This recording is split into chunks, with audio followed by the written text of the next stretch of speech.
Hey guys, welcome back to another episode of the Music Den. I'm your host, Armando Venditti. Hoping you guys are having a good day. And again, that you're looking after yourselves and one another. I am again joined by Mr. Jim Bricker. How are you doing, Jim? I am doing pretty darn well, Armando. Happy to be here with you talking about the Dan. Yes, ladies and gentlemen, let's talk some Steely Dan, shall we? Now, about a year ago in May of 2023, Bill Schuster and I, it's gonna be one of those days, guys, did a ranking the albums episode of Steely Dan. And I happen to know that Jim is a major Steely Dan fan. A major dude of a Steely Dan fan. Thank you Yes, very major much. dude of a Steely Dan fan. As much of a fan as I am of Queen, I believe that's how much of a fan Jim is of Steely Dan. So we talked about doing again, this episode went through a process of evolution. Okay, ladies and gentlemen. First, the idea was to do a top 10 tracks of Steely Dan. Then Jim messaged me and said, why don't we do a top 15? Because we were having trouble just sticking to 10 tracks because there were so many good songs. The honorable mention list was an embarrassment of riches. So, Exactly. And then we thought, and then Jim again messaged me and said, why don't we do a bottom five? so you're saying this is all my fault? Yes, yes, I am. Okay, Anyways, just we're clear. Okay, good, fine. just be good, just be good. Blame Jim. So, ladies and gentlemen, we have decided to give you our top 15 tracks of Steely Dan plus our bottom five. So, when you watch this, again, strap yourselves in, grab a drink, grab a cigarette, grab a blanket. If it's late at night, just lay back and enjoy the show. Okay? So, to start with, I'm going to give you a bit of background on Steely Dan. Steely Dan formed in 1971 in New York City. The two principal members of Steely Dan are Donald Fagen and Walter Becker. Uh, both Fagen and Becker started out as staff writers at ABC Records, and they tried to shop their music around to other artists to record. I do believe that Barbra Streisand recorded one of their songs for one of her albums, according Hmm. to my notes. I mean to shine, I think, is the Yes, one that she something like did. this. Yes, that's exactly the track. Yes, thank you very much. Now, producer Gary Katz, who uh, was a part of ABC Records, urged Donald Fagen and Walter Becker to put a band together. So they recruited, aside from Donald Fagen and Walter Becker and Steely Dan, of the original lineup, you had Jim Harder on drums, you had Jeff Skunk Baxter, a fantastic guitar player he is, on guitar, on lead and rhythm guitar, also Denny Diaz on guitar, and the fabulous David Palmer on co-lead vocals and various instruments. They released their debut album Can't Buy a Thrill in 1972 through ABC Records, and basically the rest is history. Around 1974, around the release of the album Pretzel Logic, they decided, Donald Fagen and Walter Becker decided that the touring life for them was not for them. So they decided they wanted to have Steely Dan be more of a in studio creation. They basically got rid of the rest of the band members because Jeff Skunk Baxter wanted to start touring and continue touring, as did the others. So each band member left. Although members like, again, Jeff Skunk Baxter and Denny Diaz did contribute guitar session guitar work on releases such as Katie Lied, etc. David Palmer left after the release of Can't Buy a Thrill. Sorry, I keep wanting to say Can't Buy Me a Thrill for some reason. You Right? got Beatles on the head, maybe. I don't know why. Um, they would go on to release overall 9 studio albums. Their last studio last studio release was called Everything Must Go in 2003. And unfortunately, we lost Walter Becker in 2017. Donald Fagen does still tour under the name Steely Dan, sorry, with various touring and studio musicians. So, ladies and gentlemen, And I should also say, just a little bit of background. ABC Records in 1979 was bought out by MCA. So, you know, they would record for MCA, releasing Gaucho in 1980. And the two last studio albums that they released, which were Two Against Nature, which were they were Two Against Nature, released on Giant Records, and Everything Must Go, which was released on Reprise Records through Warner Brothers Music. So now that we're all up to date, We are. we are going to attempt to give you our top 15 Steely Dan tracks. Okay. Right, but we're going to start at the We're going to bottom. start with the bottom five. Down at the bottom, which, that's another Walter Becker song. Down at the So bottom, it yes. it all works. Oh, yes, it all works. Everything's a rich tapestry. All right, so here we go. And we're going to start with our bottom five, ladies and gentlemen. We're going to get those out of the way and Yep, pass the virtual mic over to my illustrious co-host, Jim, and he's going to start us off. happy to do it. Ranking Steely Dan songs is like picking which children are your favorite and putting them in rank order. Um, it's really kind of a thankless task, but there are a few that kind of weed themselves out. I mean, they're clearly not A plus and they're clearly not A. So once you sort of the minimal dregs there are in the Steely Dan catalog, to other people, these are gems. In fact, one of my bottom five, I know someone has said that it's one of their top 10 songs. So again, this is just two dudes with their opinions. You may say, you know what? After watching these morons talk about what they think they know about Steely Dan, I need to set them right with the comments. Go ahead, set the comments ablaze. Tell us where we're wrong, especially me. I enjoy that. So, bottom five for me. Three of these are coming from the latter era Steely Dan albums. So, from Everything Must Go, I've got The Last Mall and Blues Beach. From Two Against Nature, I have Cousin Dupree. And from Pretzel Logic, my last two are With a Gun and Through with Buzz. So my bottom five: Last Mall, Blues Beach, Cousin Dupree, With a Gun, and Through with Buzz. Let the flaming commence, whether it's from you, my good sir, or commenters below. Everyone has an opinion. Okay. I mean, Let me and guess, I that's just named some of your top 15, didn't I? no, no, no, no, no. And I'm glad that you've decided to do it where we dispense with the bottom five, like one after the other. Going forward with the top 15, we're each going to take a turn giving out our 15 each, 15 to one each. So Yep. my bottom five, we have it's gotta be said from the latter recordings. From everything, Everything Must Go, and from Two Against Nature. Number five, Slang of Ages from Everything Must Go. I'm sorry, it's the vocals that get it for me. No, Walter. Walter Becker on vocals. Rest in peace, Mr. Becker. I'm sorry. No, no, I can't. It was like regurgitated pablum to me. I'm sorry, I just couldn't do it.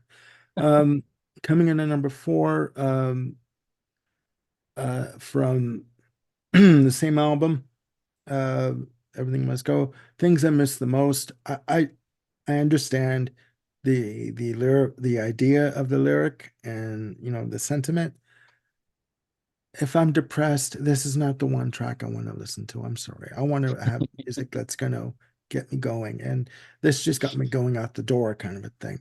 Um, Cousin Dupree is at number three. We match. Yes, and probably not for the last time. From Two Against Nature. Again, it's the lyrical theme. I'm your cousin Dupree. We used to grow up together. Look at you, you're voluptuous and ew. No, like give me a hug. Get out of here, or give me a How kiss. about a kiss for your cousin Dupree? Yeah, how about a kiss? You know what? Yeah, you ain't gonna touch me. I'm sorry. It's like no, it's not gonna happen. It's just not. It's not a memorable track. The lyrical content really bothers me. Actually, it really does bother me. I can't stand that. And number two is again from Two Against Nature, Gaslighting Abby. You know, Ooh. it is what it is. I mean, I do like the finger picking guitar style on it, but that's about it really. And you know, I'm gonna get shot for this one, metaphorically, of course, for my number one, from Asia, Black Cow. Hmm. And like, I'd like to treat this as an honorable mention instead of a bottom theater kind of a track. Um, I do like in my notes I have a fantastic laid back groove, sultry background vocals, which they do on a lot of their recordings from like 70s, 77 on kind of thing. Um, it's a good track. It's just, it is what it is, right? I mean, Asia is a fantastic album.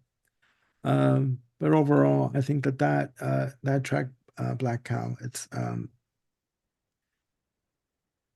is what it is, So I It mean, is what it is. Okay. so yes, ladies and gentlemen, now we have dispensed with our bottom five tracks each. So what we're gonna do is we're each gonna give you our numbers 15 to 1. So Jim's gonna go first. Again, that was brought up right by my mama. So I let others go Well, first. thank you. We're going to trade off, right? Yes. Okay, fair enough. Getting into the good stuff. My number 15 from Katie Lied, the last track, Throw Back the Little Ones. Now, this might be a surprise for some because Throw Back the Little Ones is very much a um, simpler, kind of old style Steely Dan song. Could have been like one of their demos from the pre Can't Buy a Thrill days. I don't know if it was, but it sounds like it has that kind of quality to it. But the thing, obviously great singing, great guitar work on it. But the thing that puts this track on the list is the ending piano solo. I don't know. There's two pianists credited on the album, Michael Omartian and David Paich. I think this is Omartian playing it, but I'm not sure.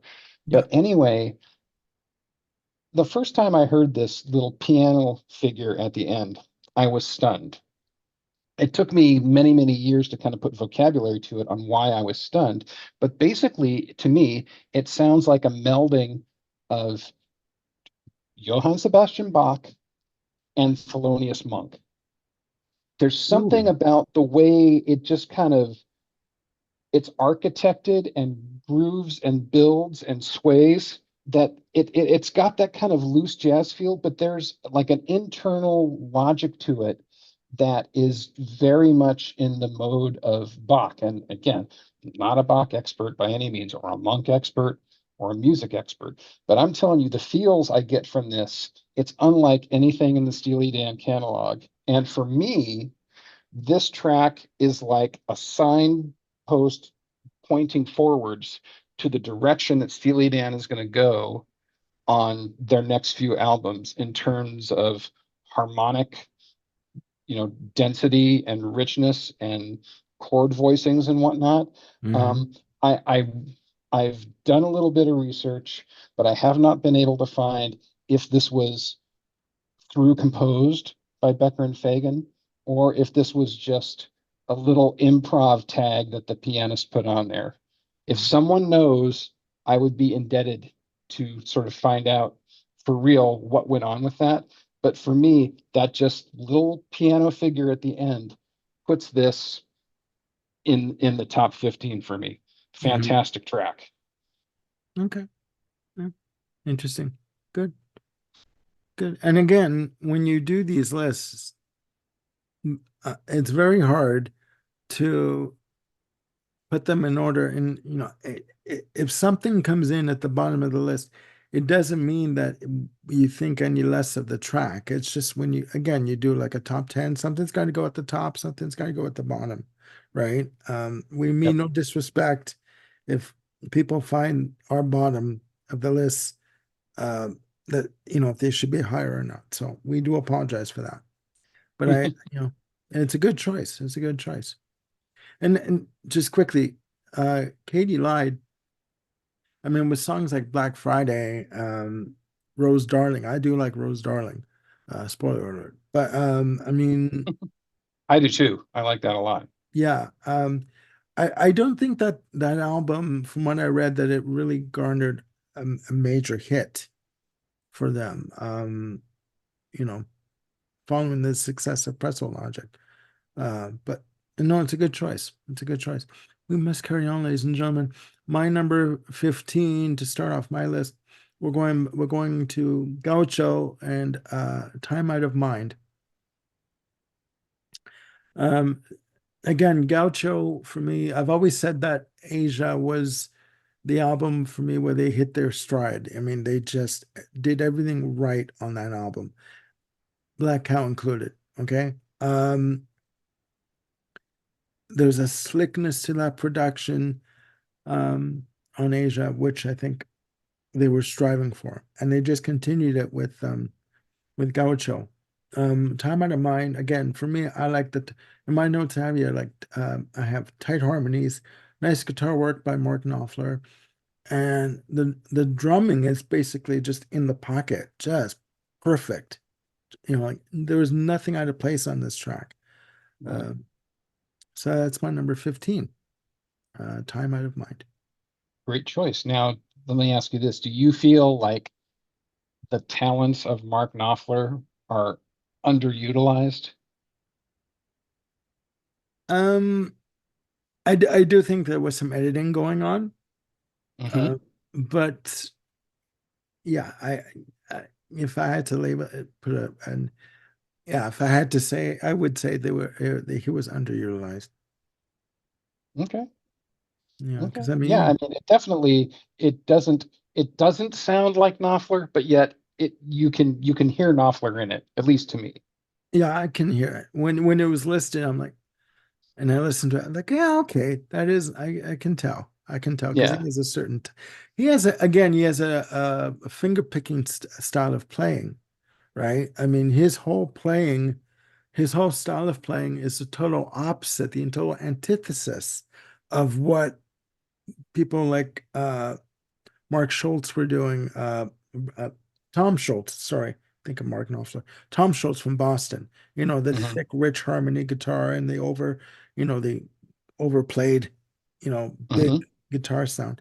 Um, Right. he basically said he couldn't stand groups like Boston because of that style of playing. So he went the total opposite direction, right?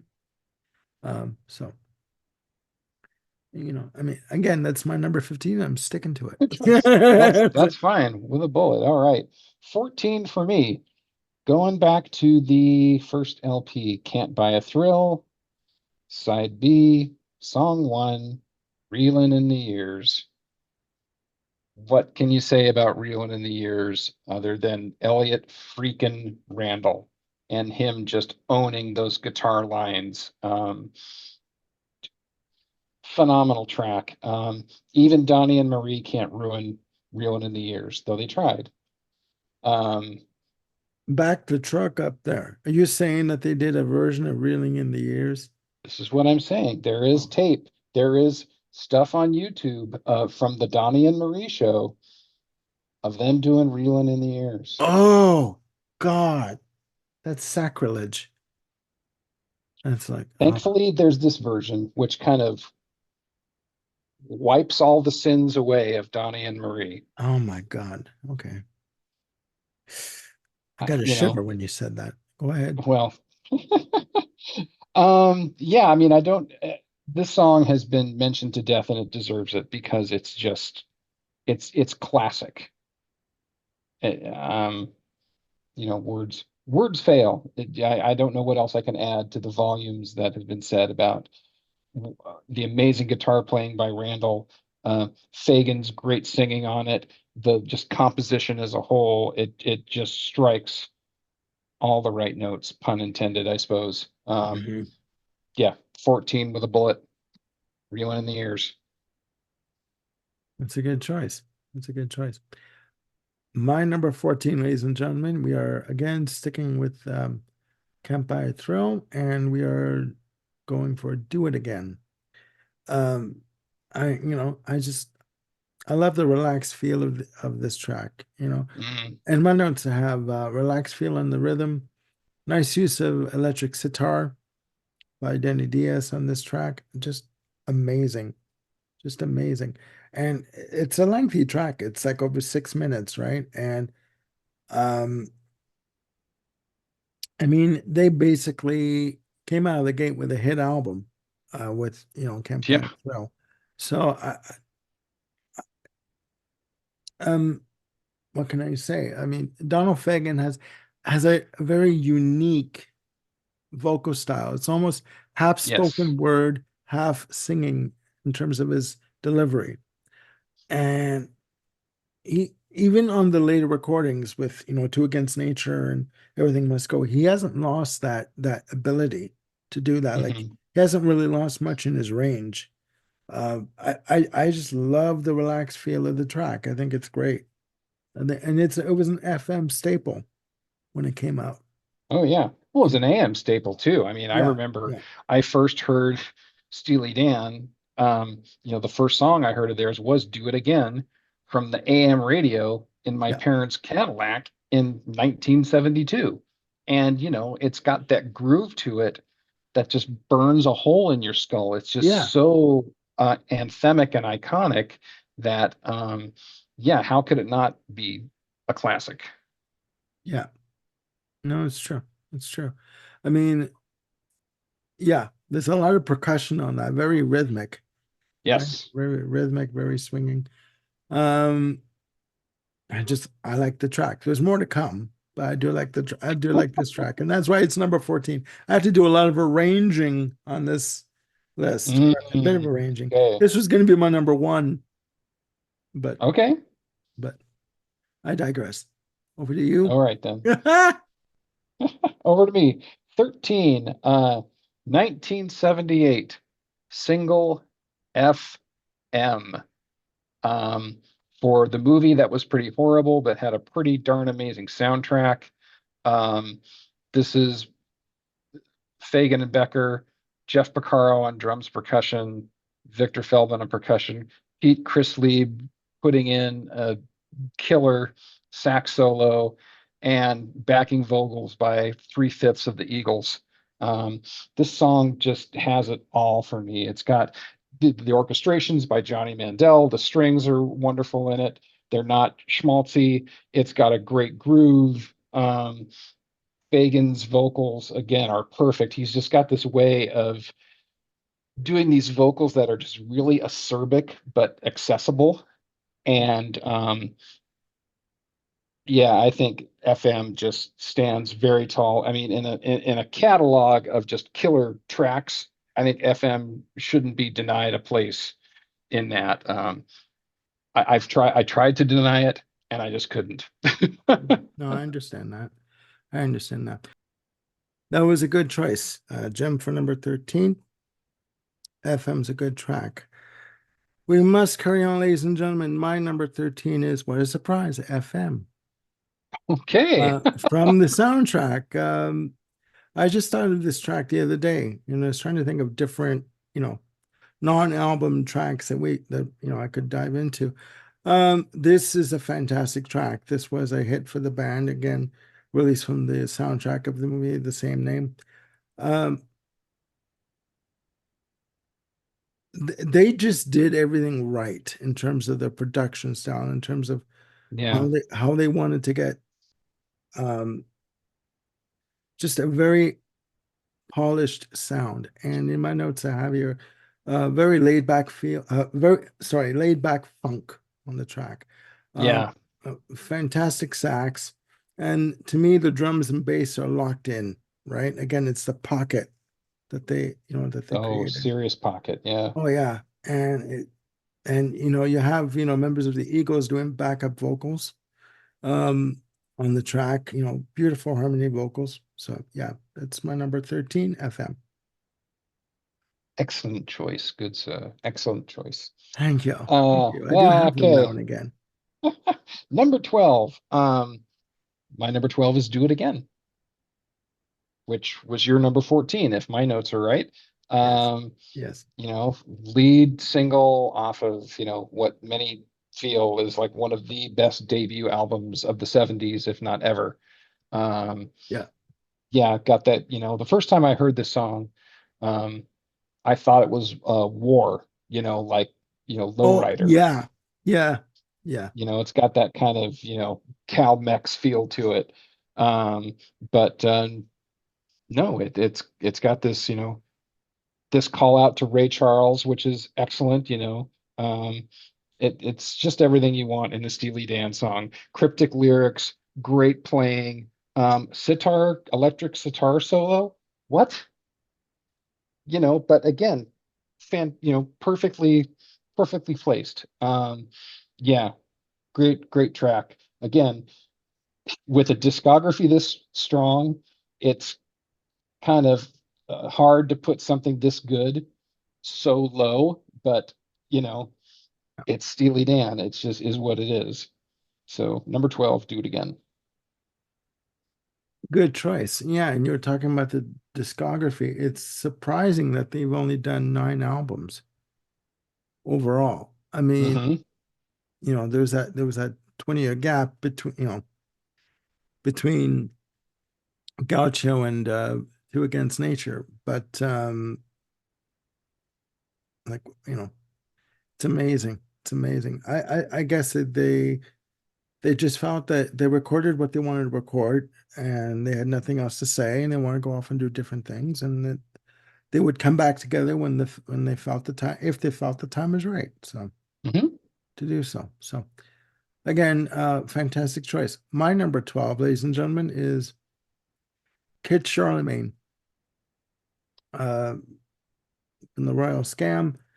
This album, from what I've been told, I mean, I have the albums, with the exception of the two, not the latter two. I have all 7 of the original run. This album was supposed to be more of a rocking album for them, more guitar flavored, more heavier, and even like the graphic, on the cover, you have the guy sleeping on the bench, and you have like, you know, corporate business, the monsters of, society or corporate business, looming down over him, kind of a thing, right? Like, how is a person supposed to survive? But um, fantastic track, fantastic lead off track, great guitar soloing from Larry Carlton on the track, who also played on Joni Mitchell's album Court and Spark. Um, just a good, solid piece of work. Yeah, Good and solid, I think, are understatements, especially when it comes to that guitar solo, which is just phenomenal. absolutely. Yeah, I mean, see what I like about their stuff too, about their music, Steely Dan, is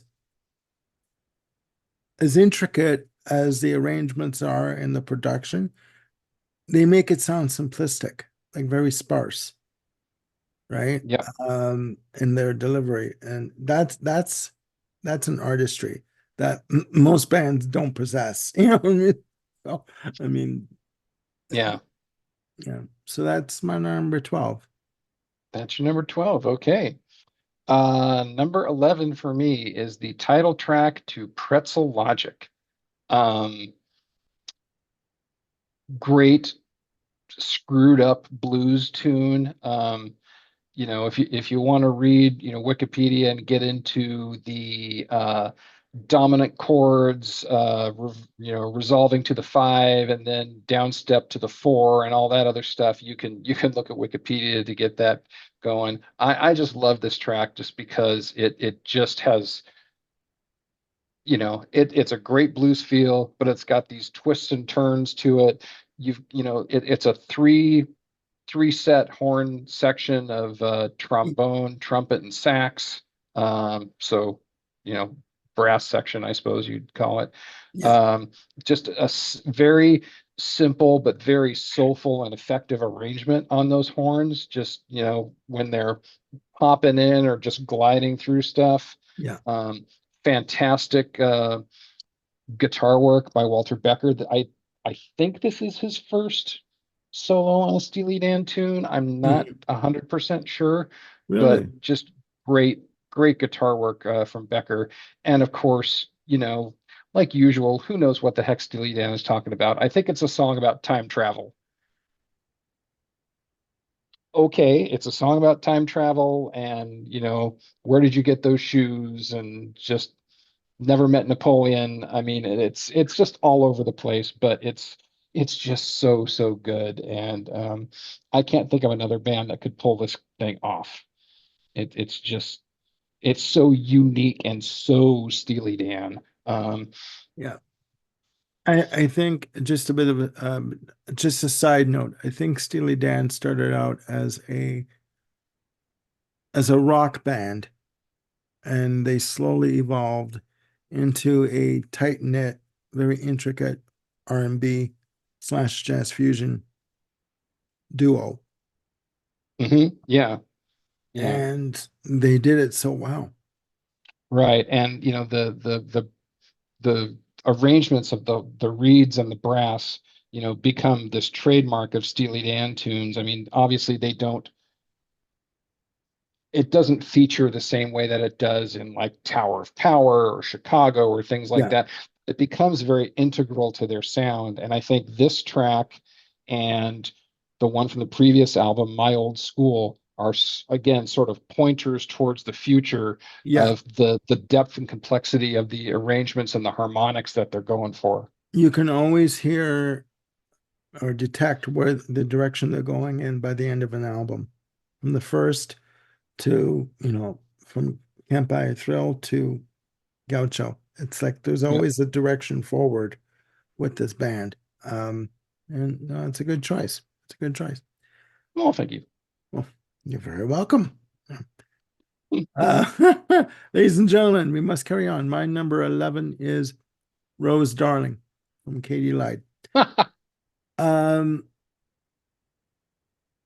I I think that in terms of the music on the album, this is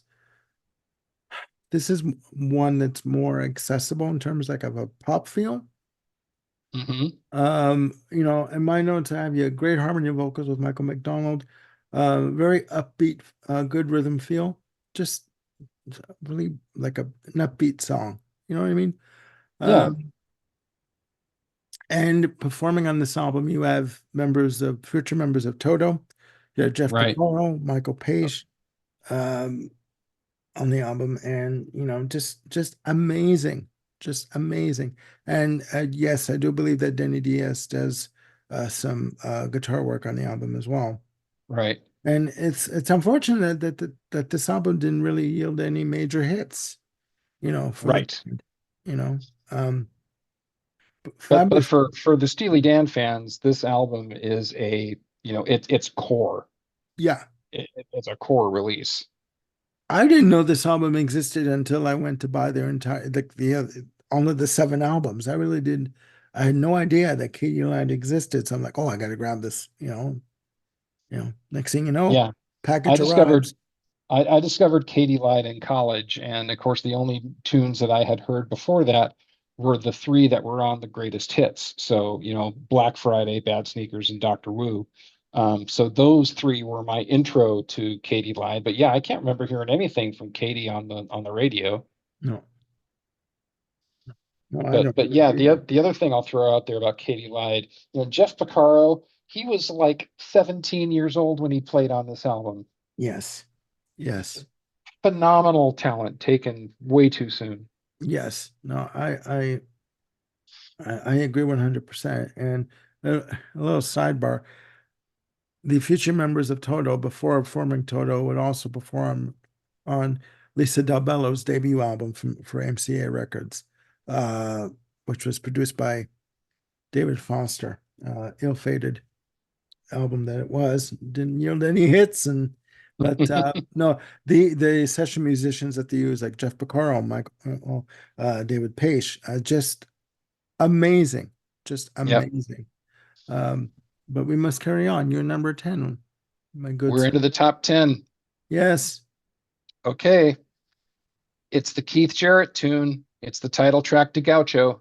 Um, It's the tune where Fagan says that we were heavily influenced by the particular piece of music called "Long as You Know You're Living Yours" from Jarrett's Belonging album in 1974. I've So heard much it. so that Jarrett eventually earned his way through the legal system to a co-writing credit on the track.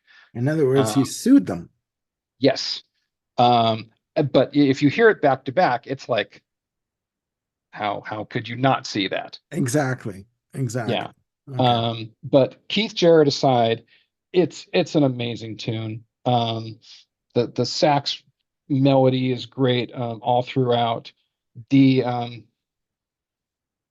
I think this is probably the number one tune in terms of Steely Dan snark to me, and that's all because of the one line in the chorus. Who's the gaucho amigo?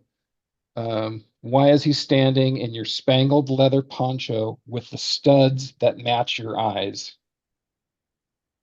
I mean, there's just so much wrong with that lyric, but yet it's just so on point.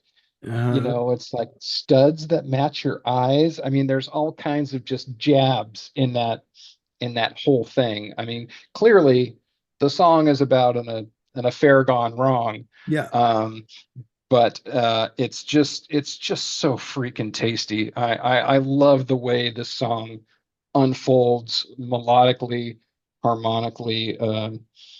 Again, Fagan does a great vocal on this one. Um, Gaucho, number 10. It's a good choice. It's a good choice. My number 10, ladies and gentlemen, is Black Friday. Hey, Okay. From Katie Lied. In my notes have you, I like the shuffle drum pattern on it and fantastic guitar on the track. You know, it's got to be said, Steely Dan, you know, Fagan and Becker as um, composers,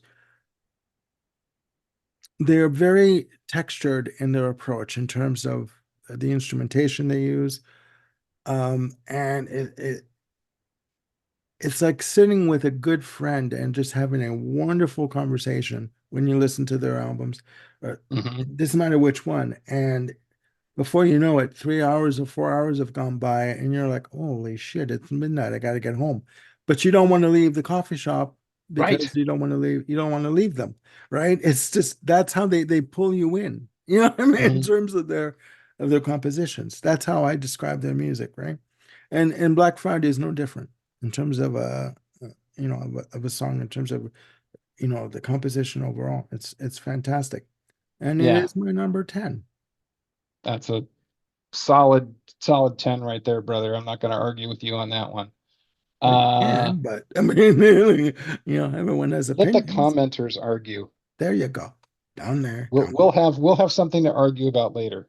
I'm sure we Just will. wait. Number 9. Shall I go to number 9? Please do. The Caves of Altamira from Royal Scam. Um, Really? Really, again, just one of the tastiest horn arrangements that you'll ever hear. Um, Great tenor sax solo from John Clemmer, and throughout this album, except for like a couple of tracks, um, Bernard Purdie is just a monster of a drummer in terms Mm-hmm. of groove, pocket, Mm-hmm. feel. I mean, he's Yeah. not flash and sass like Steve Gadd is, but every track doesn't need a Steve Gadd. Um, and Purdy is just so perfect for this, and just the way the melody goes on the chorus is just um, fantastic. And there's this break between the second chorus and getting into the solo where it's like this stop time that runs for like 8 beats where the bass, the drums, the horns are just all in unison breaking down into the chorus. I mean, you heard like hints of it the first time through. You figured you're gonna get the same thing. going to the chorus. But no, Steely Dan surprises you by hitting this sucker like 8 times, and it keeps giving you this like whoa feeling of just propelling forward. And then by the time Clemmer comes in with that sax, it just lifts you off and takes you into the ether. It's oh, the more I listen to the Royal Scam album, the happier I am having listened to it. Just so darn good. One So would that think is you, my numero 90. one would think you were a fan. We'll get to talking about that. There I you do have a go. question I want to throw out to you later before we get to our number one. So There we'll you go. There you go. No, it's fine. It's fine. My number nine, ladies and gentlemen, we're going back to Gaucho with Babylon Sisters. shake it. Oh my God. I mean, like, what to say? I mean, I was looking up the information on this track, the fact that it's in 4/4 time, in my notes I have here, great, great tight soulful arrangement, sultry background vocals. I mean, when you've got Patty Austin and Valerie Simpson on a on the track, you can't go wrong. I mean, it's just brilliant. I mean, Yeah, just amazing. Really tight, really, again, really sultry, just powerful. And the yeah. arrangement is just so, again, in the pocket. That's the only thing I could think of. I've said before, they did with this album with Gaucho, they continued what they were doing on on Asia, but they just turned it up ever so slightly, right? Mm-hmm. They refined it more. Some would say too perfectly. Maybe that it's too perfect of an album.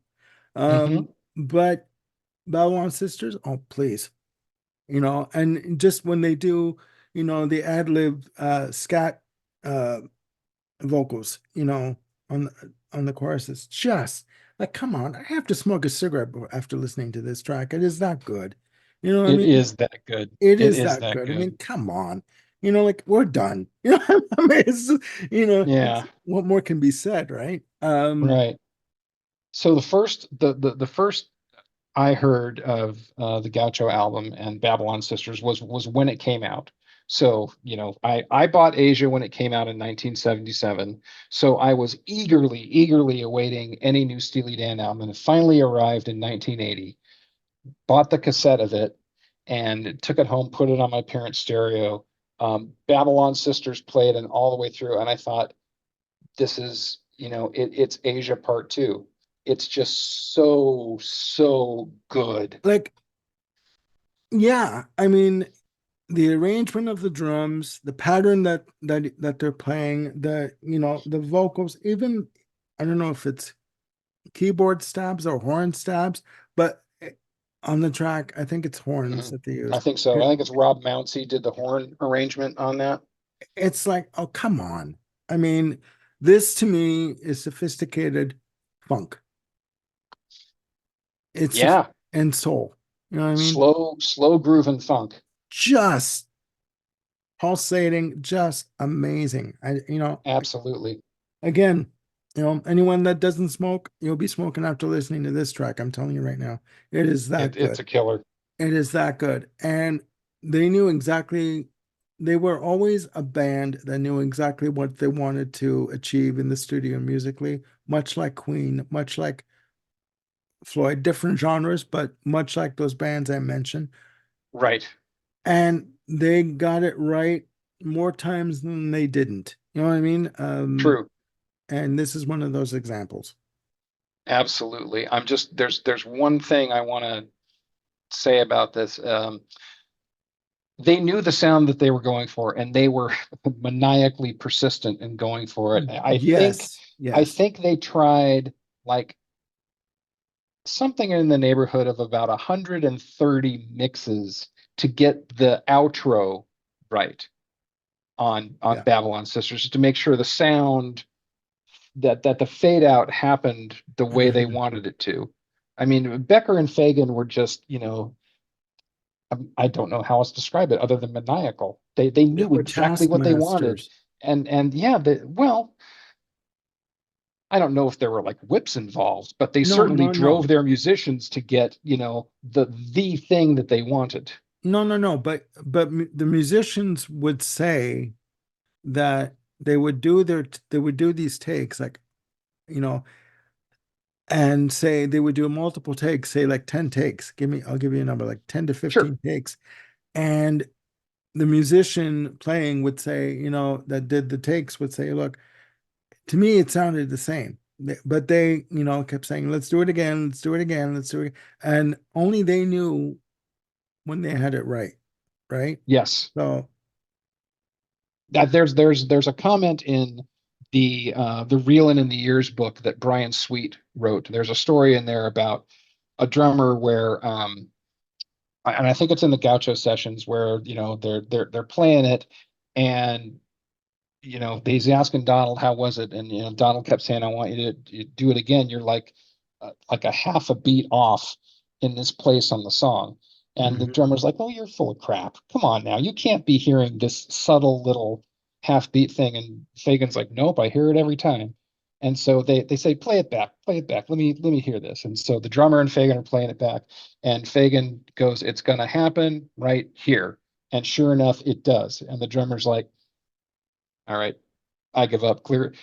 Clearly you win. I'll go back and do it again. Yeah.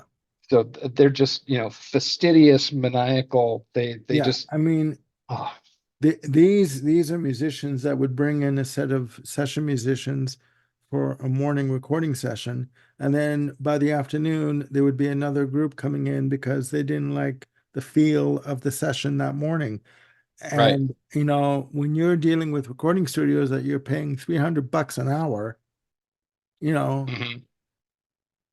to get one track recorded, and it takes one day to do one track, like even the bed tracks for a song. Right.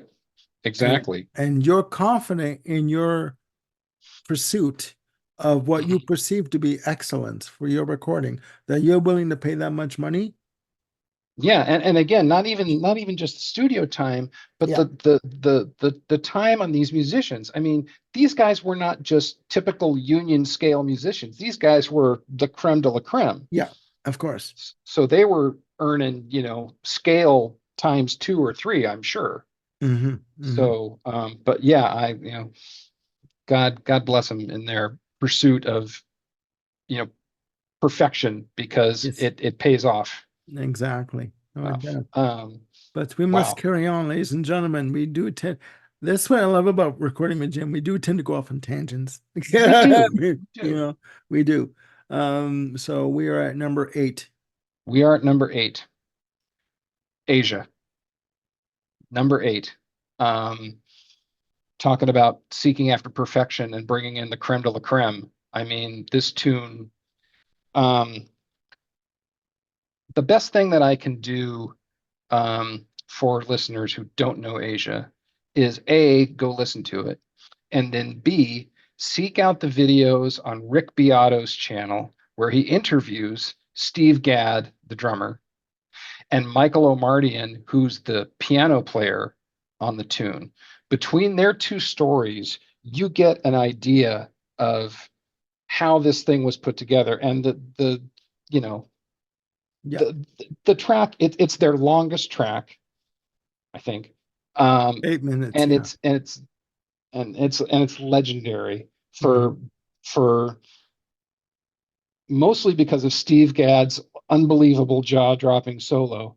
Uh, Wayne Shorter, who was like, who's the king of jazz saxophone at the time, Yeah. comes in and plays his solo, which is really understated, but it's still just like, it's just totally in the pocket, and he Yeah. just completely hits it. There's meat on Um, the bone kind of thing. Absolutely. Yeah. Yeah. Again, it's a melodic wonder. You think it's the standard pop tune and it turns into not to go all Spinal Tap on you, but a bit of a jazz odyssey. And it is worth every penny. And not only, Steve Gadd's solo in the middle there, where he and Wayne Shorter are playing together, but then Gad's solo on his playing on the outro is just, again, how many limbs does this guy have? Exactly. It's just, and at a Yeah. tempo that's just mind blowing. Yeah, again, hard to put a tune this good at number eight, but again, that just speaks more to the strength of the entire discography. Yeah. But yeah, Yeah. Asia number eight. Yeah. No, and you mentioned watching Rick Beato's channel for those interviews. Guys, also on YouTube, look up VH1's classic album series featuring Steely Dan with the recordings of Asia. And it takes you through the recording of about five of the seven tracks, and Asia is one of them, I do believe. And Mhm. what it is the actual musicians, the session musicians who are a part of the original recordings, replay those tracks in those drum parts, etc., in the studio. So you'll get a sense of what went into recording Asia. Yeah, Fantastic documentary to watch. right. But I digress. It's a relevant tangent. It is. It is. Back to our original scheduled program, ladies and gentlemen. My number eight is, I am such a shit disturber, aren't I? My number eight is Night by Night. Ooh, Um, oh, Royal Scam. Is it? Or is no, Pretzel Logic. Pretzel Logic? Sorry. Shit. Side A, Right. track two. Okay. Track two on Pretzel Logic. My error. Um, my God. In my notes, I have funky guitar, great horns on this track. It, and I was thinking about it today. It almost sounds like it could be the theme to a 70s cop show. You know what I Yes, mean?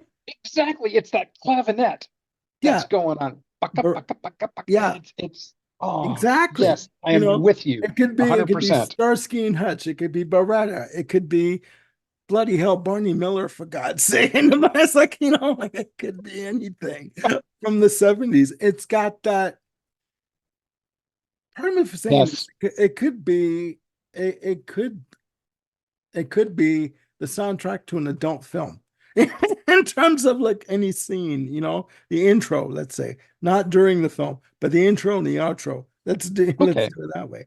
So And that's maybe in the middle parts of the film too, depending. Just depending, just just putting it out there. leading up to, but it's just a fantastic piece of work. And Another killer horn yes, arrangement on this track too. Oh, yes, yeah. amazing, amazing. And I am sorry, yes, it is from Pretzel Logic. Track two. So my apologies. Moving on, your number seven. My number seven, still sticking with the Asia album, Peg. Again, what can you say? The track that is such a groove, such a killer arrangement that it bested six of the best session guitar players in LA to come up with the solo, to make this work to Becker and Fagen's fastidious mercurial standards. And I'll tell you what, one of the fun things for an oldster like me is Oh, watching some please. of these, hey, watching some of these younger YouTubey people and their reaction channels, the ones Yeah. that are more genuine, Yeah. take, to see them for the very first time hear Roundabout by Yes, or YYZ by Rush, or Peg. They're like, holy crap, how can music like this even exist? Because it's all feel. Yeah. It's humans just locking into one another and grooving and playing just at peak Yeah. performance. I mean, you can, get AI and program it to say, all right, give me a Jay Graydon sounding guitar solo. But at the end of the day, it's gonna be AI. It's gonna miss that human element. And there's Yeah, just so much of Steely Dan's music from Asia moving backwards that just has, you know, technical prowess all over it. And again, it's due to the proficiency, the skill, the mastery of people who really care about music and how it comes across. And Peg, all glorious 4 minutes of it is just a little it's just a masterpiece of yeah, power jazz pop. It's yeah, yeah. And Michael McDonald's vocals are just butter on the popcorn. absolutely yeah. How could I not be over effusive about Michael McDonald?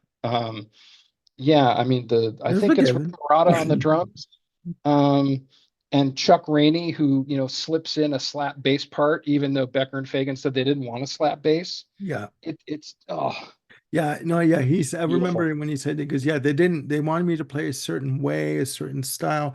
They didn't want me to slap, but you know what? I slipped it in. That kind of Yep. thing. Is like I I just think turned my back oh yeah, and did the that's thing. right. That's right. That's in the documentary. It's like I turned my back and I just played it and they had no idea and they thought that they could detect it, but they couldn't because I just had my back to them. Yeah, Smart way to do it. Smart way to do it. Chuck Rainey, bass master of Steely Dan. Oh, Wow. sweet Jesus. Again, another cigarette. I'm not kidding. I'm not kidding. Um, that's a good choice. That's a good choice. I'm quite happy with that choice myself, sir. Well, you should be. You should be. Um, my number seven, ladies and gentlemen. Ricky, don't lose that number. Nice. Bum, bum, bum, bum. And that's the arrangement I like. Very laid back rhythm arrangement on it. Just those gentle chords that come in, those Hmm. on the almost like on the backbeat of Hmm. of the bass drum. Just a lot of this music, it could be play. I mean, moving from let's say um Countdown to Ecstasy on, could almost be heard. Sorry, I don't say always. Could almost be heard in like a jazz club, like a piano bar. You know, Sure. it If they have the chops to pull it off. exactly. But I mean, like you're sitting there, you're having a drink or whatever, and you have the guy on the piano or like a trio playing, with drums and bass. Very laid back, very subtle, not overstated. And I mean, this is another example of that. And Yeah. it's big and grand. This track, it's big and grandiose when it needs to be, like in the choruses, but then it always goes back into the verses where it's just like you hear those chords, dun dun dun dun dun, dun, and it's just butter on the popcorn. That's all I'm gonna say. Yeah. No, It's it's a great track, you know, yeah. It's just another example of Becker and Fagan being very inspired by a jazz classic as well. yeah. Horace Silver's "Song for My Father" is where the bum bum bum bum bum Okay. bum I bum didn't comes know from. that. Okay. That's cool. That's cool. Yeah, and It's just great, you know, freaking great song. What's Jeff Baxter? Skunk is killing the guitar solo on that one. Fantastic solo. yeah, this was just before he left to go, and it's got to be said too. Jeff Baxter, fantastic, guitar player, would go on to join Doobie Brothers and has been in countless recording sessions. Just a little side rant or a quick rant, a friendly rant for someone who said that it's a good thing that certain guitars came along in the 70s because if and I can't remember, like I think he mentioned names like Jeff Beck, etc. But if it wasn't for people like that, Jeff Baxter said he would have to go on and play disco. And if that was the case, then he would have to quit the business. Well, ladies and gentlemen, if you look on Donna Summer's album, Bad Girls, he plays guitar on Bad Girls, the title track. So you know what? Eat your words. Anyways, you gotta move on. Um, Eat your words, and he's probably eating pretty well off of, what he got paid to do that session. exactly, exactly. I mean, you know what? A session is a session, you know. Yep. So I don't care if it's for Donna Summer or Raffi. It don't matter who it is. I mean, like, for kids' music, you gotta make music. You gotta make money, right? There So, you go. but we must carry on, ladies and gentlemen. You're number six, Jim. Kid Charlemagne. You mentioned it earlier, the lead off track from Royal Scam. I, I think everything that can be said has been said. Larry Carlton's, legendary guitar solo on that. Uh, you know, Donald Fagen sings falsetto. Yep, for one little bit. Um, yeah, just another great funky groove. Some good clavinet behind it. Yeah, Fantastic tune. Used to be that Kid Charlemagne was my number one, and I'd say you'll never move me from it. But I happen to think there are unbelievably five better tunes than Kid Charlemagne. But yeah, again, it's another one of those tunes where the YouTubers hear it and they go, "What? What in the heck is going on here?" I know. Uh, yeah, words fail on some of these tunes where it's just talked about over and over and over again. So I'm gonna leave it there. Larry frickin' Carlton, Kid Charlemagne. Good choice. Good choice. Um, my number six, ladies and gentlemen, is Bodhisattva. If I say that wrong, I apologize. Lead off track from Countdown to Ecstasy. My God, just a blistering piece of perfection. In my notes, I have here a great fast-paced jazz arrangement, great dueling section, I call it, between keyboards and guitar. Just, Hmm. like it's almost got like a ragtime kind of arrangement, and it notches it up to like 150%. Yep. Um, the only thing I can compare it to in terms of a ragtime arrangement, Queen have a track on their Sheer Heart Attack album called Bring Back That Leroy Brown. And it is 2 minutes and change of pure ragtime Hmm. jazz glory with Django piano, upright bass, ukulele. It's just beautiful. And I put this right up with that track. It is intricate and layered, fast paced, just amazing, just beautiful. Um, and they're having Very fun with it. interesting. Oh yeah, They're they are having just fun with jamming, this. on a great time. Yeah. They're just going for the throat musically, right? And they're grabbing you by the throat, saying, or by the collar of your shirt and saying, "You're coming with us on this trip for the next 3 to 5 minutes, and you're gonna love what we're gonna do. Whether you do or not, we don't care, but you're coming along. Yep. Enjoy it." You know what I mean?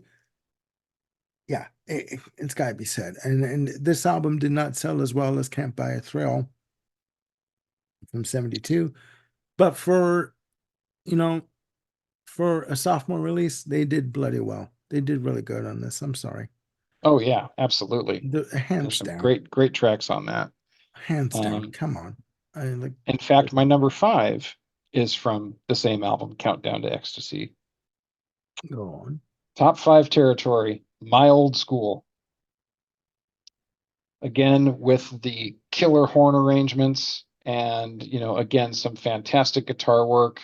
Um, their ode to the old Bard School stomping grounds in New York. Um, I do remember hearing this on the radio, and the thing that stuck in my mind was like, "Whoa, no, what a holler won't do now." I mean, that whole line, Yeah. and then the line of California falls into the sea, and you've got the horns tumbling down about that.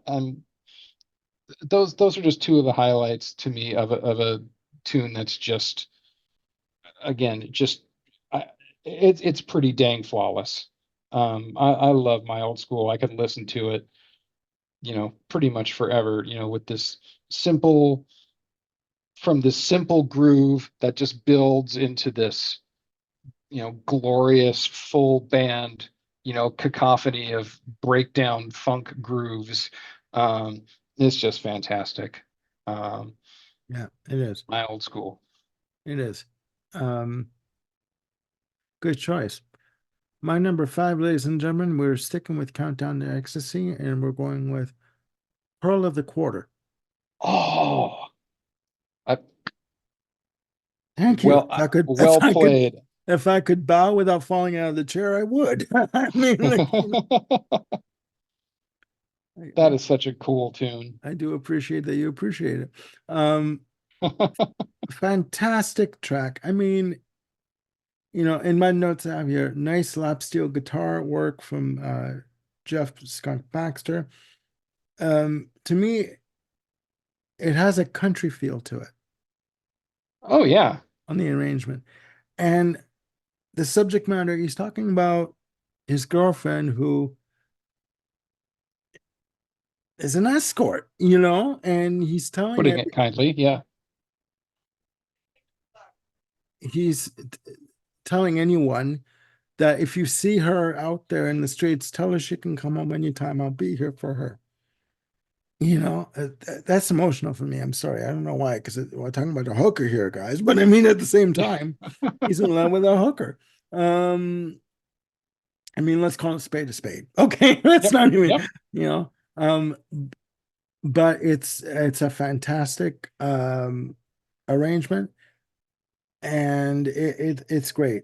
I mean, just the overall vibe of the whole track, very relaxed feel, beautiful, Hmm. heartfelt vocal delivery from Fagan, uh, Yeah, throughout the track, and the lap steel guitar really just drives it home, yep. right? You almost think of, you know, any like Willie Nelson singing this, from that time frame, Sure, or sure. Merle Haggard, or whoever in terms of country music was popular at the time. But it is a fantastic track. Absolutely. It Yeah. deserves to be And number five. So it's I heartily agree. And it's funny, Pearl of the Quarter to me, yes, it's about a prostitute. But the funny thing is that I can't think of a sweeter song in the Steely Dan discography than this one. There's just a sweetness and a longing to it that's, it seems pretty free from snark. yeah, Like your it, typical, stab it with their steely knives Dan tune. Um, there's a sweetness to it that I think makes this extra special. And again, the pedal steel, the way that Fagan delivers the voulez-vous parts in the verses, yeah, it's magical. and just a little note, voulez-vous loosely translates to will you. So from French. So yeah, um, I just think it's that song, along with the Bodhisattva, has always stood out to me on that album. It's just brilliant in its execution and its composition overall. It's just amazing, just beautiful. So Yep. Well, um, well done, sir. Well done. I live to ple I live to please you, sir, with my selection. So Oh, hey, now. it's a joke. I Um, know, I know. Hey, before there, before we get into the top four, I do have a yes, question for you. yes, Have you ever seen Steely Dan live? no, No. Okay. no, never have. Uh, no. I have. I saw them four times and was fortunate enough that, they came through the Bay Area, pretty much San Francisco Bay Area, pretty much every tour Hmm. that they Hmm. did. And so I saw them in 93, 94, 96, and then '03 with Everything Must Go.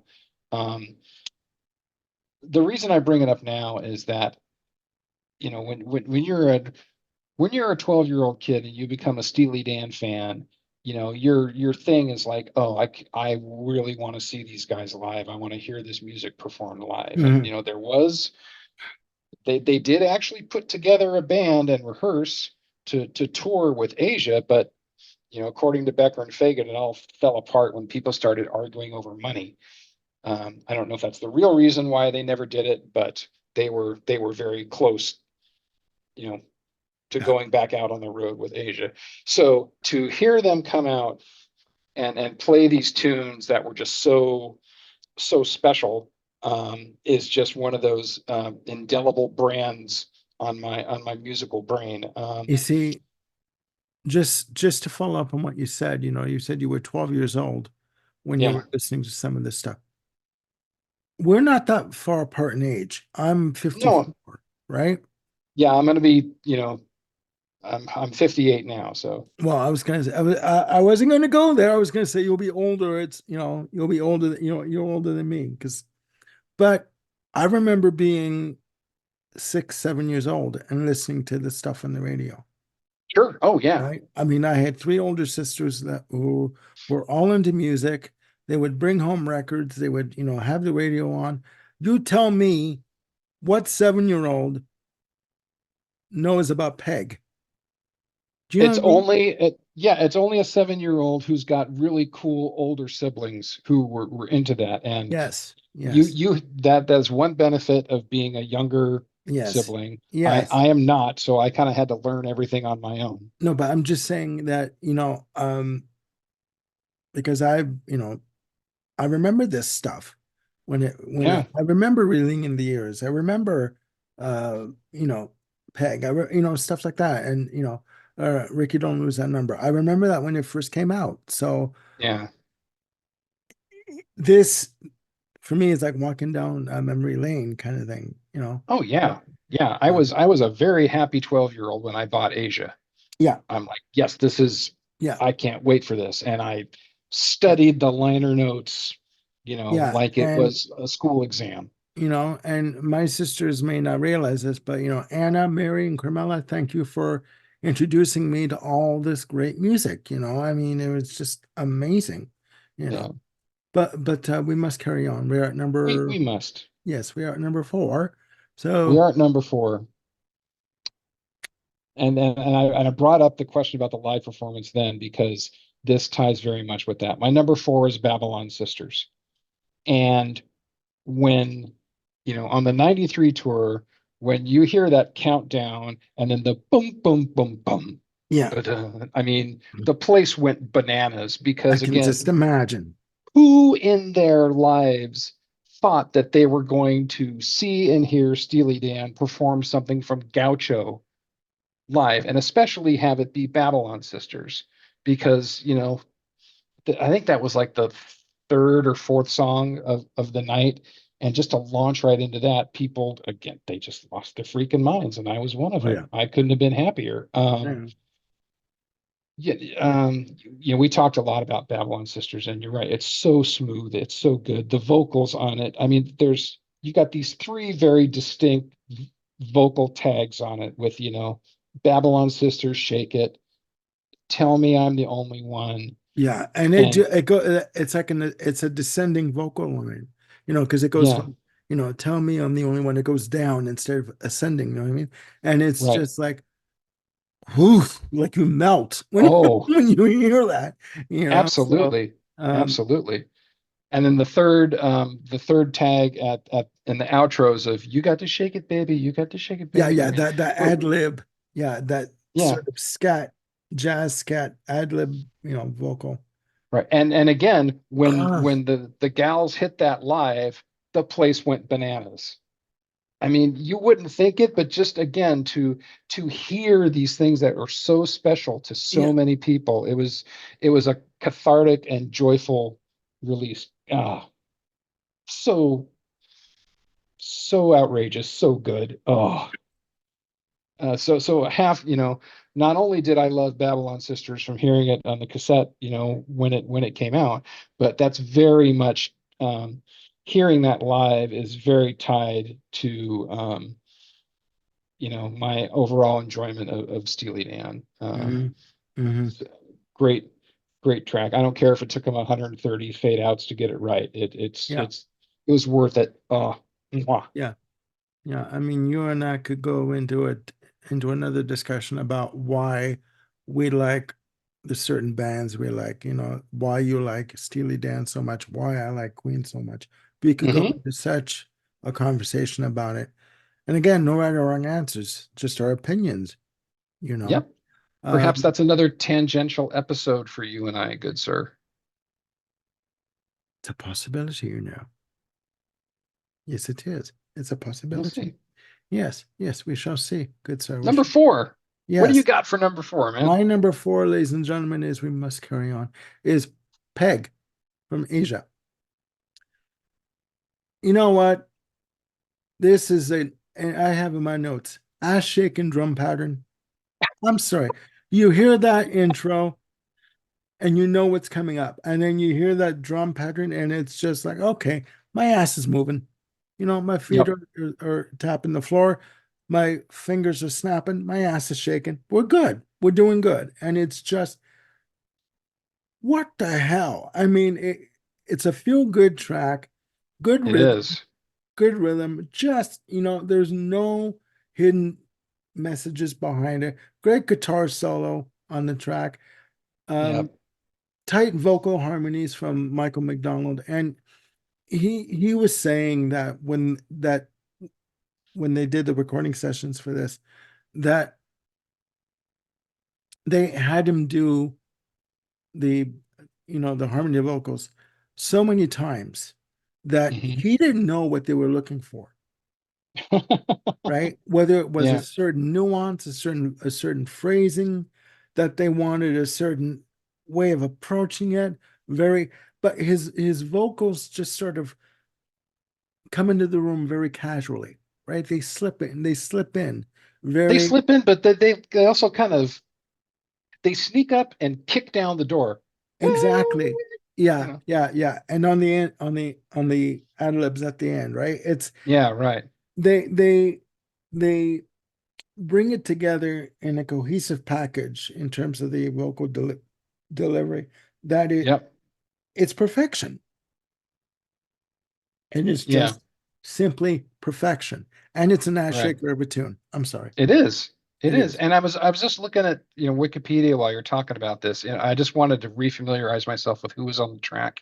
Yeah. This thing is so tight and so funky.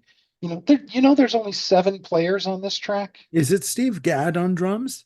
It's not. It's Rick Marotta. Rick And Moranda. Okay. there's this great story that I've heard via that people attribute to Jeff Porcaro, Hmm. that Porcaro was so taken with the drum pattern to Peg. He like when he got the album, he recorded just the drum groove to Peg and just looped it, and basically would drive when he had to drive around LA. That's what he would listen to, is the looped, drum Hmm. work of Rick Marotta Hmm. on Peg. Um, yeah, what Hmm. is you got two guitarists again, Jay Graydon killing that lead, Paul Griffin on keyboards, Don Grolnick on clavinet, Yeah. Chuck Rainey again slapping on the bass, and Oh then my Tom God. Scott on the Lyricon, which Oh my. is just a weird sax. Yeah. So Yeah. Oh my God. And yeah, I so mean, good. and just another side note with Jeff Porcaro, as being a session musician as well.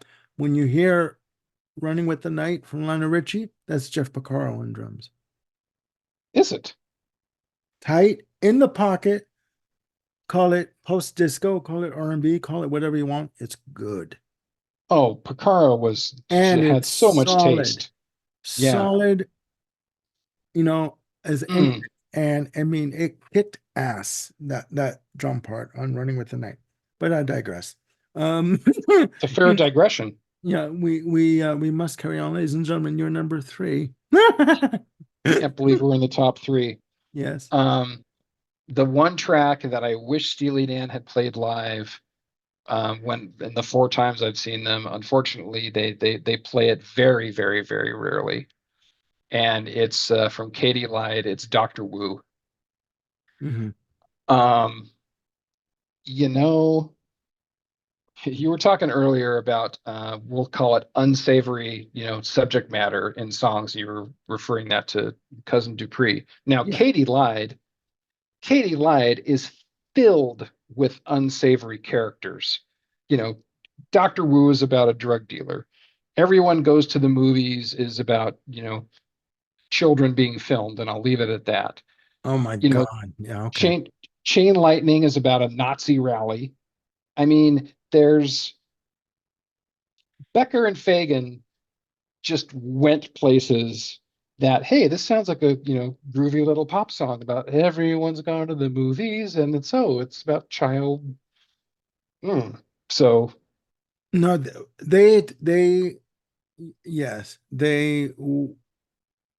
attacked a subject matter in a very veiled approach in terms of the way they lyrically, in terms of how they did it. yeah, The very deep, very layered uh, approach to how they did their lyrical content. I right. will admit that. Yeah. But Yeah. but back to Dr. Wu. I mean, fantastic piece all the way through. Again, it's Jeff Porcaro on drums, Michael Omartian on piano. Phil Woods delivers one of the greatest saxophone solos, and again, in a discography filled with amazing horn work and sax work, he probably delivers the greatest. And, people who love pop music who are like, give me a great sax solo. People like Dr. Wu, Dr. Wu, Dr. Wu. Mhm. It's so soulful and in the pocket and just so perfectly carries you from, out of the chorus back into the verse. It's just a beautiful piece of music all the way Right. through. Yes. I just can't. When again, I first heard this when I got the Greatest Hits album in '78, and I was just kind of floored. That's like, oh, how have I not heard this before? Hmm. Um, just absolutely stellar tune. My favorite track off of Katie Lied by a country mile, and again, my number three in a discography filled with A+ tunes. So it's just so special. I love it. Dr. Wu. Exactly. Exactly. Okay. Oh, it's a good choice. It's a good choice. Phone's ringing again, guys. Um, my Okay. number, my number three is, sorry, my number three is "Dirty Work" from Can't Buy a Thrill. Uh, Fantastic track. Um, this was when David Palmer was still in the band. David Palmer, not to be confused with Dee Palmer from Jethro Tull. Um, we won't go there. That's a whole other ball of wax, ladies and Their gentlemen. story. A whole other story. But I just I think it's a beautiful track. I think his vocal delivery is very um emotional, just like he's pleading um Yeah. basically with the woman he's involved with, don't treat me like crap anymore. Don't use me to get what you want. And Right. I don't want to do your dirty work. You know what I mean? And Exactly. like, in the choruses, I think just to go back a bit from the episode I did with Bill Schuster, Bill Schuster said that he liked the fact that you had in the beginning you had Donald Fagen and on lead vocals, and you had David Palmer on lead vocals for certain songs because you had a bit of a variety in the vocal Hmm. approach. And Jim Hodder too. Don't forget Jim Hodder Harder does too. Sorry. lead. So you had a bit of a variety, very much like Queen, where you had Freddie Mercury on lead vocals, but you also had Brian May on certain tracks, and you had Roger Taylor on certain Yep. tracks. So each band member brought their own flavor, their own sort of delivery to the tracks that they were singing on. And I agree with them. And harmony wise, this track is amazing. It's Oh just yeah. amazing on the verses. Um, Verses and the choruses. Sorry, it's been one of those days, guys. I'm sorry. But yeah, I just think it's a very Beautiful, simple track. And when I mean simple, I don't mean it in a bad way. I'm just saying beautiful arrangement, very Right. simplistic in its approach, beautiful in its execution, and it's my number three. Dirty Work. That is a great choice, and I think that's the first non-Fagan vocal we've had on our countdown here. Well, unless you count the bottom five.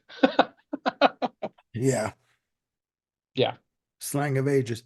No, so no, no, no, no, no, no, no, no. Can't do it. no. So we're at our top two, ladies and gentlemen. Your number two, Jim. So my number two again has a very tight correlation to seeing Steely Dan live. Um, so when in '93, when they start the show with like an overture, and the overture was like the beginning riffs of um, the Royal Scam, leading into the sax and or guitar and drum solos of Asia, and ending with the outro of Bad Sneakers. So and as they're playing that, Becker and Fagan come in from opposite sides of the stage, meet in the middle, shake hands, give a gentlemanly bow to one another, and then they sit down and then start ripping into the music. And the first track that they ripped into is my number two, which is Green Earrings. Green Earrings, a little sleeper of a track from the Royal Scam side B, Mm-hmm. song one. This song has grown on me over the years. The older I get, the more I love this song, for a couple of reasons. One, it's another amazing groove fest. Again, Chuck Rainey and Bernard Purdie just own this song. There's this drum break that happens before when they're coming out of the second chorus into the guitar solo. That's just textbook, beautiful, economical, perfect fill. And Mm-hmm. again, just this funky, amazing Bernard Purdie run. It's just glorious.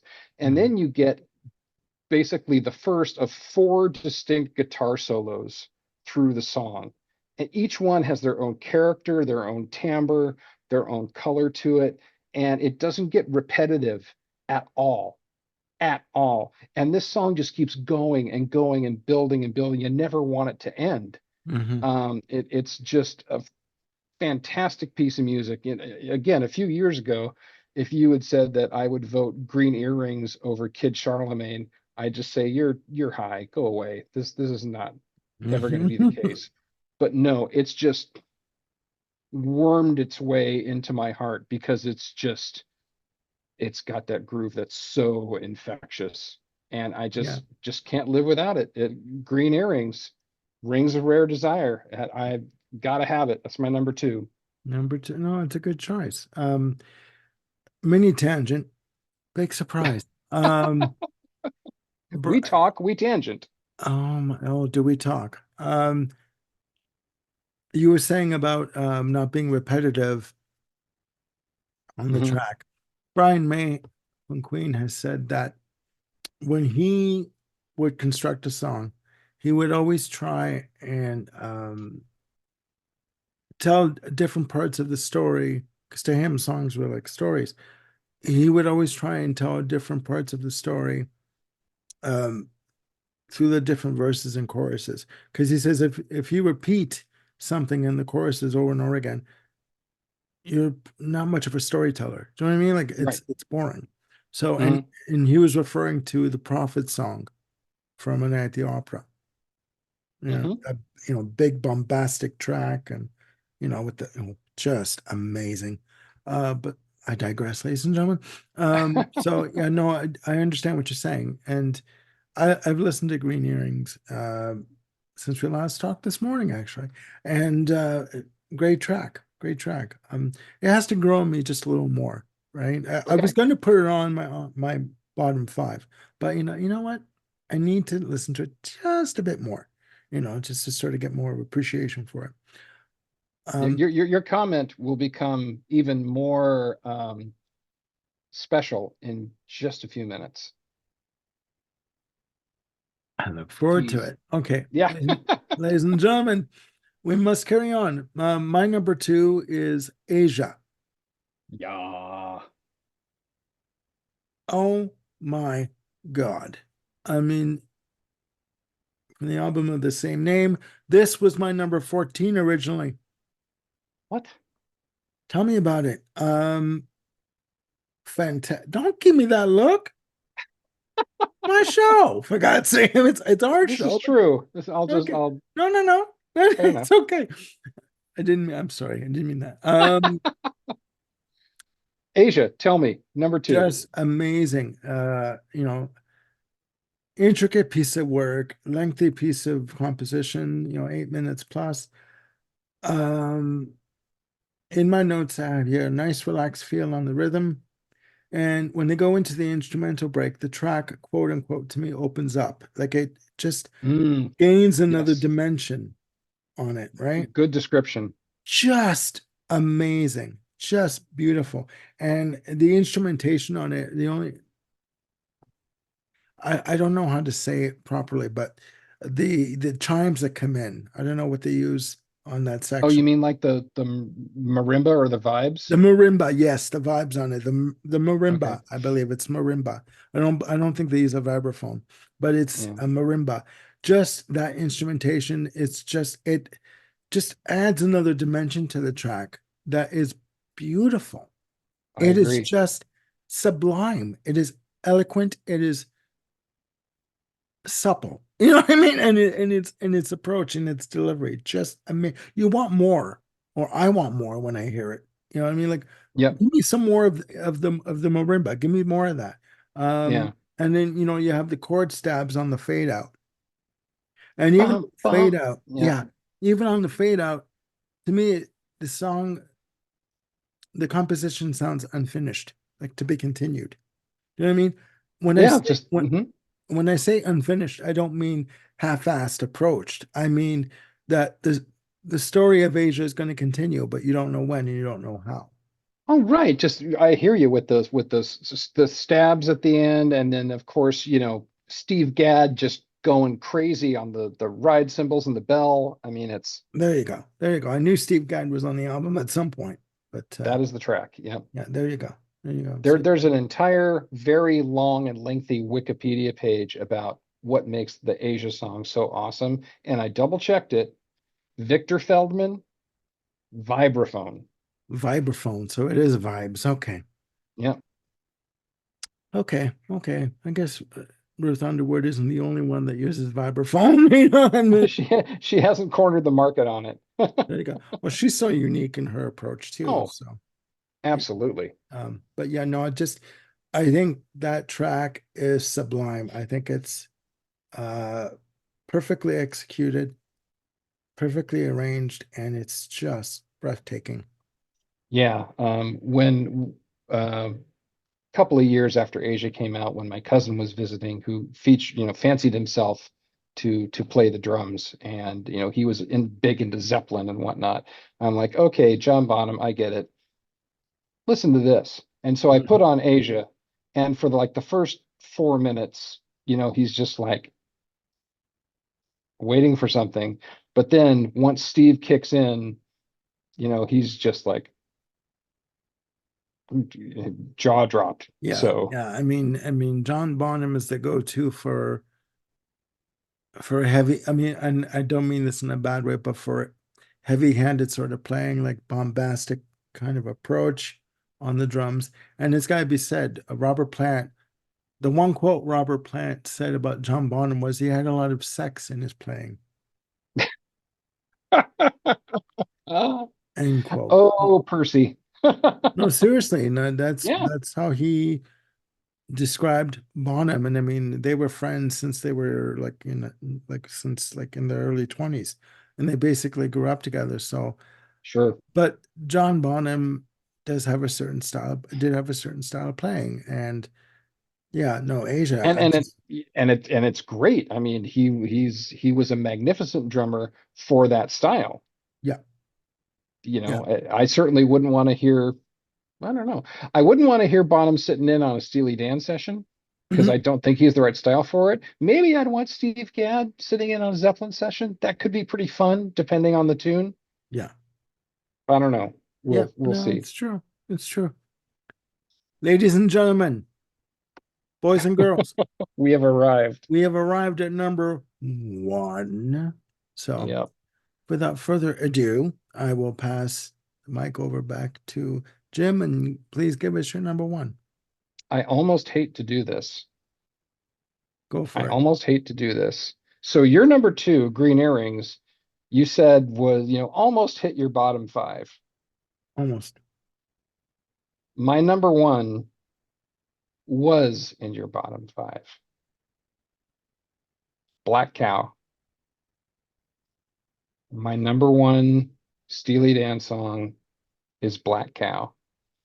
Now, how to explain how this got there? Um, First of all, like many Steely Dan songs, it's just perfect. You've got the funky, very sparse intro. Fagen's vocal lines, again, very sparse, in the corner of my eye. I saw you and Reason goes on. And then all of a sudden, out of nowhere, you get the background vocals, you were high. And it just sort of Yeah. brings this sort of shock to the system of like, oh my gosh, this has a lot of color and a lot of feel. And then again, after the you were high, um, Fagan comes in, it was a cry and disgrace, and then the background vocals, they saw your face. Like it's just the construction of this Yeah. song Yeah. is just absolutely perfect in how they put it together. Hmm. The performances are peerless. The piano solo, the electric piano solo, was just supposed to be a scratch solo, just a placeholder until they could put something real in there. Yeah, like a guide to sort of Yeah, keep it yeah. going. Yeah. And then But but it was so good. They're like, we can't improve on this. mhm. And then you've got again this great sax work and horn arrangements. Tom Scott arranged the horns on it. He has the sax solo in the outro. Again, it's just beautiful. Ba-da, ba-da. Just the Mhm. arrangements on those horns are just to die for. Mhm. And Donald Fagen's little so outrageous bursts coming in underneath. Mhm. Um, there's a 33 and are you familiar with the series 33 and a third? I've heard of it, I do believe. Yeah. It's a series of books dedicated to an album, and they've got like 180 or so volumes in the series so far. Oh my Um, God. Okay. there's a gentleman I've gotten to know via Twitter/X named I'm going to screw up his last name, Don Breithaupt, I believe. Okay. Anyway, he is the author of the 33 and a third book, and he on Asia, and it goes into such amazing detail about not only each track and what makes it special, but also puts the whole Asia album within the context of popular and jazz music at the time, and does a fantastic job of sort of saying, well, if like this, you're probably going to like these other things too. It's just a fantastic um, kind of meta commentary on the entire album. Again, as well as getting really precise with things like chord changes that I know nothing about. Yeah. But it's just absolutely phenomenal reading. He goes into Black Cow a great deal into that book, but again, Black Cow, another one of those tunes that was played in 1993, but I already loved it before that. Again, when I brought Asia home as a, 12-year-old who thought he knew what was going on with the world, all I knew was Peg, maybe Josie by that time, but I don't know if that was out as a single. And you put on Black Cow, and it's like, this is like a whole nother dimension.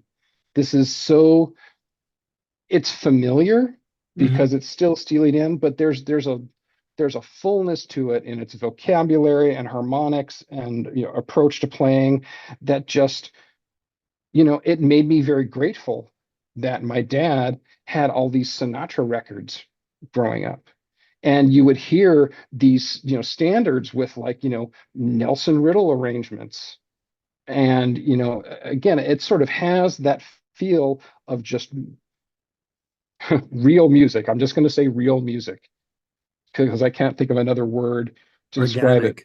Organic, uh, organic. Organic. There's a depth and maturity in the arrangements and the performances Mhm. that I think Black Cow just epitomizes. Now, it doesn't have the jaw-dropping solo of Asia, but it doesn't need it. It doesn't have the unbelievable groove of a Peg. It doesn't have the snarkiness of Gaucho, but it's got enough of those little elements through it that are just, kind of in that wheelhouse and of that caliber I that got you. for me just kind of makes this tune as a whole rise to the top for me. Yeah, no, I got you. In this case, less is more in terms of Yes. Uh-huh. production, in terms of adding or taking away instrumentation, like layering. So, Yeah. with Black Cow, I do like the call and response. And Hmm. on the you behind, that whatever. It's sort of like I can't sing for shit, but um, You're making me sound good. it is. Oh, please, you flatter me, sir. It's it does have that sort of call and response kind of approach Yeah. on the vocals. Hmm.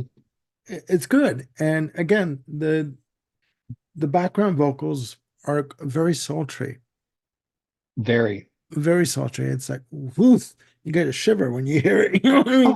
Oh, Um, absolutely. and Absolutely. that track just missed my top 15 by But well, it a missed it by shade. about 60, though.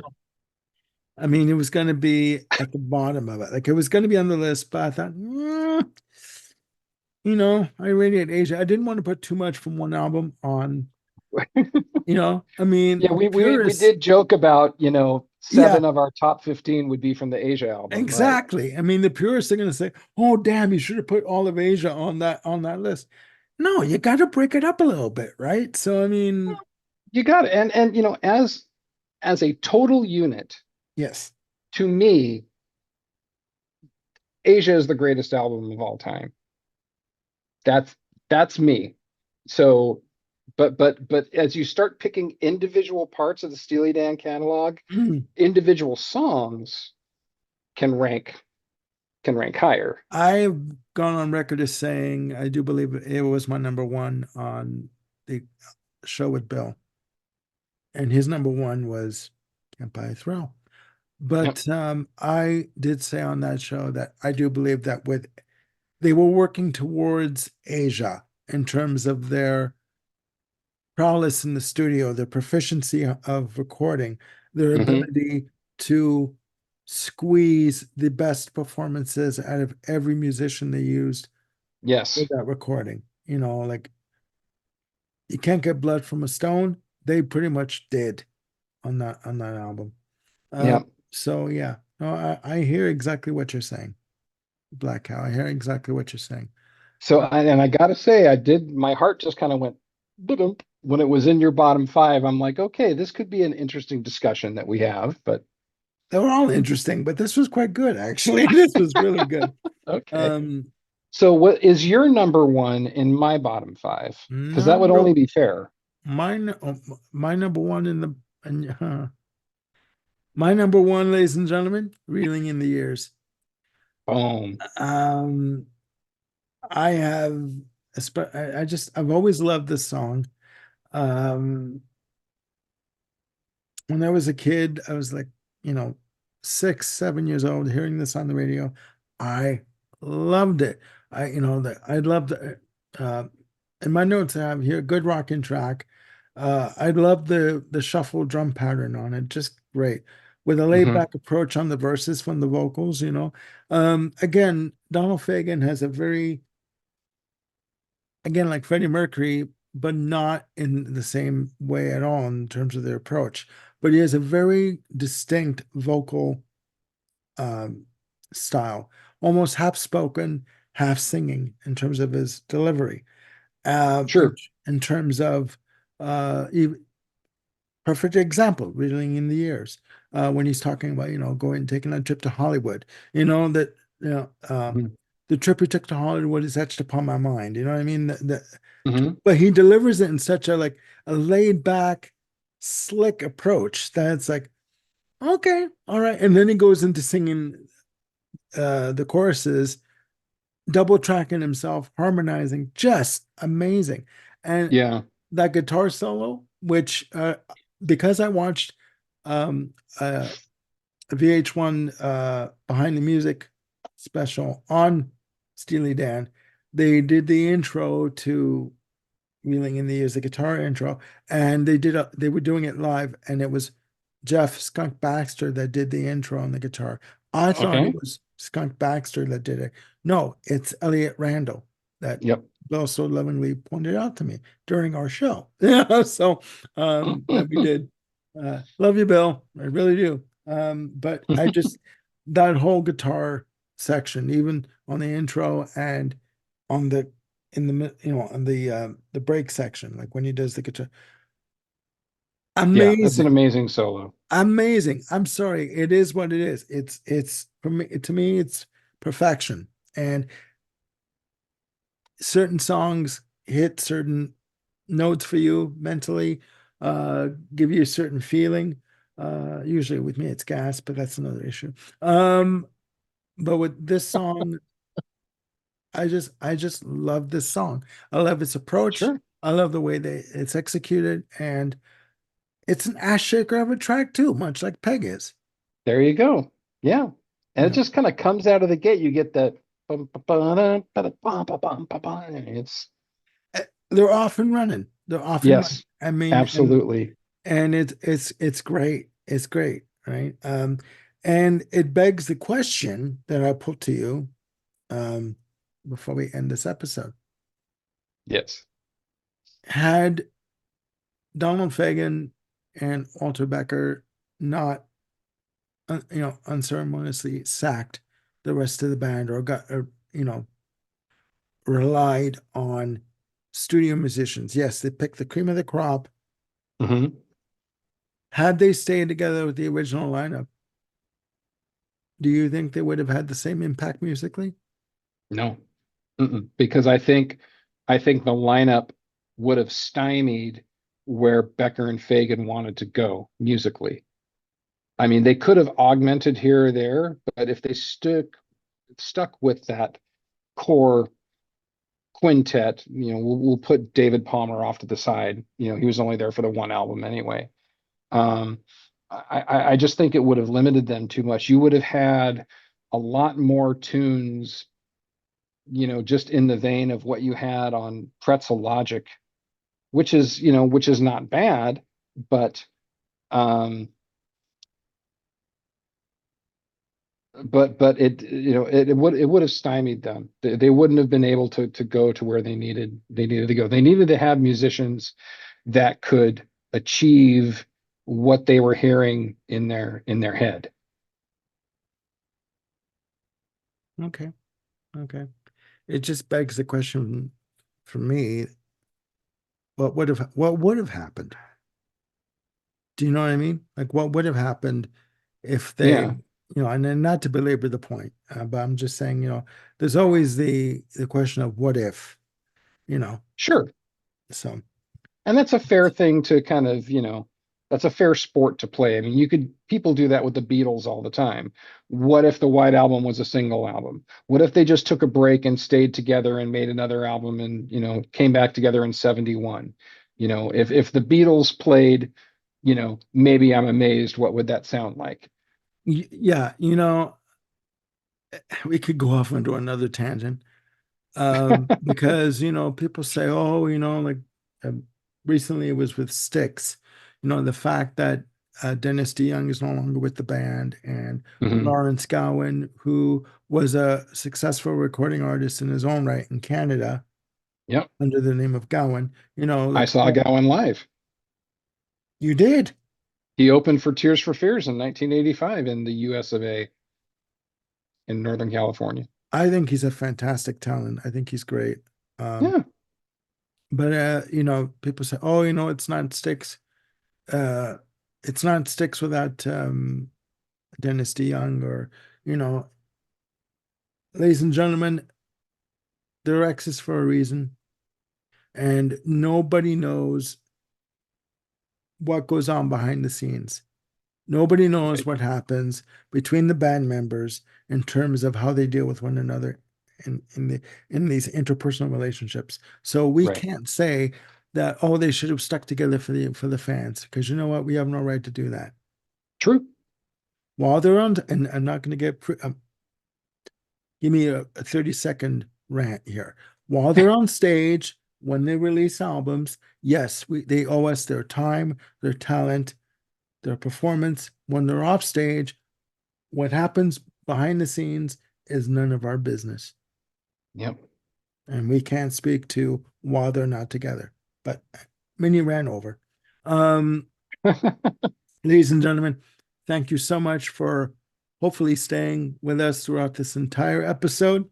We Good have had talk. we've had fun doing this. I always have a good talk with you. I swear to God, I really do. Um, we hope that again you enjoyed this episode. Please put in the comments down there, down below, your top 15 Steely Dan tracks plus your bottom five. Okay. Again, no right Ooh. or wrong answers, just opinions, right? Yeah. So again, I want to thank Jim Bricker for joining me on this episode. We are coming back. Yes, ladies and gentlemen, you're not getting rid of us that easily. We are coming back next week with another episode of Live Album Spotlight. This is a special edition focusing on, is there anybody out there? The Wall Live, 1980 to 1981.